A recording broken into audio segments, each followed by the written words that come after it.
এবারে জানবো সবজি বাজারের খবর। জামালপুর থেকে আমাদের সাথে যুক্ত হচ্ছেন আনোয়ার হোসেন মিন্টু।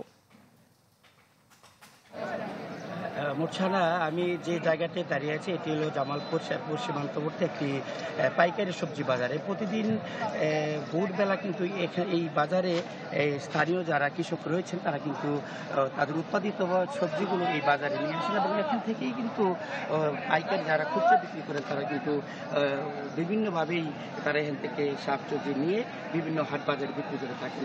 মুর্ছানা, আমি সকাল থেকেই কিন্তু এই বাজার ঘুরে দেখেছি। সবজি ব্যবসায়ীরা যেমনটি জানিয়েছে এবছর আবহাওয়া অনুকূল থাকার কারণে কিন্তু চরাঞ্চলের ব্যাপকভাবে এই গ্রীষ্মকালীন যে সবজিটি আবাদ হয়েছে, ফলে চাহিদা অনুযায়ী বাজারে কিন্তু ব্যাপকভাবেই এবার বর্তমানে সবজি আমদানি হয়েছে, যে জন্য এই সবজি বাজারে কিন্তু অনেকটা দশ বলা যায় যে প্রতিটি সবজির দাম কিন্তু 4-এর 1 ভাগে নেমে এসেছে। যে কারণে এই বাজারের যারা পাইকারি বিক্রেতা তারা যেমনটি বলেছেন যে যারা খুচরা বিক্রি করেন তারা কিন্তু এই বাজারে খুব কম আসছেন, কারণ তারা প্রয়োজনীয় অনুসারে তারা কিন্তু এই পাচ্ছেন না, পাইকারি পাচ্ছেন না। ফলে এইসব যে সবজি তারা কিন্তু যে বাজার দর হিসাবে তারা কিন্তু মূল্য পাচ্ছে না। আমরা একটু কথা বলতে চাই যে এই বাজারে দেখবেন পাইকারি ব্যবসায়ী যে তার সাথে কথা বলতে চাই বাজার দর নিয়ে। আপনি যদি বলতেন যে বর্তমানে বাজার দর কী অবস্থায় আছে?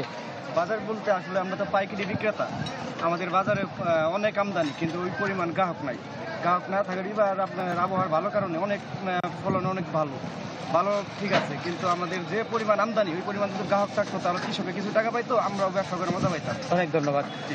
আপনি যেমন শুনলেন মোর্চানা, যে বাজারে যে পরিমাণ সবজি আমদানি আছে সে পরিমাণ কিন্তু ক্রেতা পাওয়া যাচ্ছে না, যে জন্য কিন্তু সবজির বাজার অনেকটা সাধারণ ক্রেতা সাধারণের হাতের নাগালে রয়েছে। ঢালাইয়ের সেরা প্রিমিয়ার সিমেন্ট।